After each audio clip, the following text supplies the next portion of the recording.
দিনটা ছিল মঙ্গলবার আর সকালবেলায় বাবা একদম বাজার থেকে নিয়ে এসেছে দেখো খারকোল ডাঁটা আর কাটোয়ার ডাঁটা। আর মা একদম সকালবেলায় ভেজে ফেলেছে গরম গরম লুচি আর সাথে বানিয়েছিল মটরের ঘুগনি। রাস্তায় মা চালায় এসে ডাকাডাকি করছিল, তা গিয়ে দেখলাম বাইরে উনি বেশ ভালো ইলিশ মাছ এনেছে, কিন্তু ইলিশ মাছটা না আমার ঠিক পছন্দ হলো না, ওই জন্য আর নিইনি। মা এখানে বসেছিল সবজি কাটাকাটি করতে।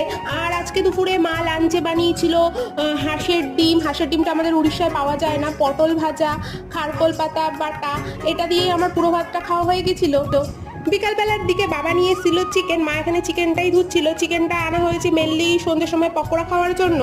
মা সব ম্যারিনেশন করে দিয়েছিল, আমি এখানে চিকেন পকোড়াগুলোই ভাজছিলাম। আর শ্বশুর বাড়ি প্রায় এখন যাওয়াই হচ্ছে না, আসার পর থেকে এই বাড়িতেই রয়েছে, কারণ ওই বাড়িতে এতটাই গরম আর থাকা যাচ্ছে না। এখানেও গরম রয়েছে কিন্তু এখানে এসিটা রয়েছে বলে একটু সুবিধা।